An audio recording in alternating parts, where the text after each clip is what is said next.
Well, I assumed that there would be some increased cost because, of course, we got caught up in the legal battles for a year and a half, and that slowed us down. And secondly, you never know what the final bid is going to be until the envelopes are open. So, of course, you'd like to see the price come down, but we also are seeing the debt servicing come down. So there are some savings, but there's no question it's going to be more expensive because we're 18 months and we should have had a shovel in the ground. We'll vote against the final report on a couple of grounds. The retail is a key element. I don't see it being unique and distinct as was promised. And I don't see the key transportation challenges that we know we're going to be facing. They haven't been solved yet. I chair an advisory committee that's looking at solutions, but we haven't come up with any magic answers. We're still stuck with the same Bank Street Bridge you got to get across, the same limited capacity street and buses. The pedestrian bike bridge across the canal that we hoped would be built now has a bigger price tag and is looking like it's going to be harder to get built.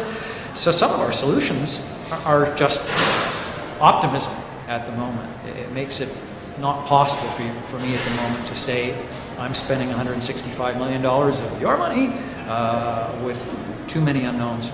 No, I can't say that, and I've always maintained that is going to be one of the challenges at Lansdowne, because you've got a landlocked situation with Queen Elizabeth Driveway, Bank Street, and the canal, and we have that problem now. Whether it was the Rolling Stones concert years ago, or a CFL game, or the Grey Cup, the FIFA under 20 tournament a couple of years ago, there are always going to be challenges, and I've never diminished that.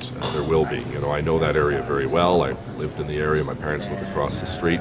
I represented it for 6 years. And there's always a challenge when there's large events in one location. There are challenges at the CE Center when there's a big event. There are challenges at the Convention Center. So what we have to do is try to minimize the impact on the surrounding community.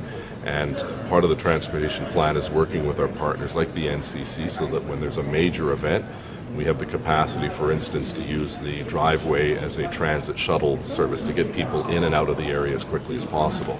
We also have the ability, and we've done it in the past, of putting parking restrictions on Bank Street, so you have 2 lanes going north and south on Bank Street to get people out of the facility as possible. We'll have shuttle service. That's part of the arrangement that will be for major events.